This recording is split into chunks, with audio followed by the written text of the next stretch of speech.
I've heard curling explained as a couple of things. Chess on ice, but I like to think of it as a mix of bocce ball and chess. The goal is to get your color stones in the house, which are the rings. You want more of yours closest to the center than your opponent's. And there's a strategy in there with guards and takeouts, and that's where the chess component comes in, is that you're continually thinking 2 or 3 shots ahead. If they do this, what do I do to respond? Hey Ryan, try and do the same thing. Lots of chatter. I'm yelling, sweep, don't sweep. My sweepers are telling me, okay, the stone's fast, it hits this, it's picked, it's taken a different turn.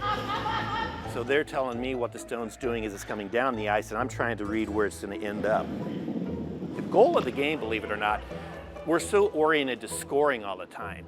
In this sport, it's cool to give up a point, and actually there's called having the hammer or not having the hammer. Hammer is you shoot last, so you know what you got to do. If you have hammer, your goal is to score 2 points. If you don't have hammer, your goal is to only give up 1 point, so you get that last shot. So it's really weird. It's like, okay, let them score. And that's hard to wrap your around head, especially for new people. It's like, wait, we never give up points. Yeah, in this sport you do. The hardest part is getting that weight down because the ice changes as the night goes on. As you breathe, your breath goes onto the ice, changes the conditions, makes it a little slower, then it'll get a little faster. The stones get colder as the night goes on, so they may go faster. You may find a path and you wear down that pebble by sweeping so much, so it doesn't do the thing it did in the third end like it did in the first end. So it's just continually thinking ahead, adapting to the changes, and then, you know, hoping your shots go where you aimed them.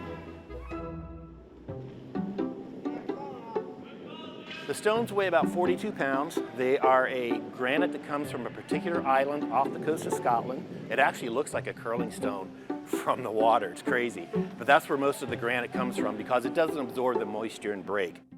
The stone is concave on the bottom. You'll see us out there before we started with water packs on our back. We're pebbling because if it were flat ice, it'd be like a big suction cup. It wouldn't move. There's like a little ridge that goes around about a 1/4 inch wide that touches the ice. Those are right on the bumps or the pebbles. The sweeping, that melts the ice a little bit in front of the stone, makes it go a little further and a little straighter. It doesn't make it go faster, it just increases the distance. The slowdown rate is much less. So that's, you'll see us sweep, not sweep, sweep, not sweep, because we're trying to get it on a certain angle or certain path. My shoe is a curling shoe. There's Teflon on the bottom. It's worse than skating because with a blade you can like push and stop. With these things, you're going. You don't have to buy the shoes.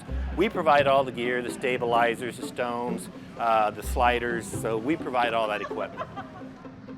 We have curlers that are in their teens. We have curlers that are in their 80s.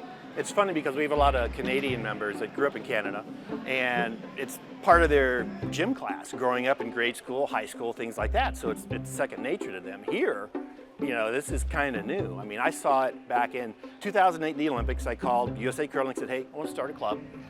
Stones are $1,000 a piece. I need how many? 16. So that's 16 grand. And they got to find somewhere to put all these circles in. So I gave up. And then like a year later, I found out there was a club starting and I joined.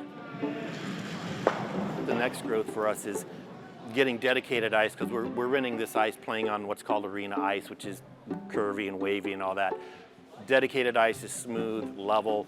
We'll be able to host some tournaments, get some other colleges involved, get some high schools involved, and then hopefully get more of the general public. Most of who you see tonight are just the general public. People like me saw it, loved it, said, hey, I want to play. I know it sounds odd. We are a USA Curling member club.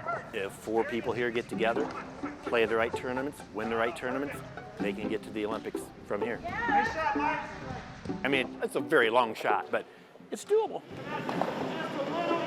I love the camaraderie. I've had the same 2 or 3 teammates for 3 or 4 years, and really, it's about the only, we don't see each other a lot in the off season, but when we play, we have a lot of fun. We joke. We have some adult beverages as we play. We have them after. It's called broom stacking, just hanging out, having fun. It's an extended family, it really is.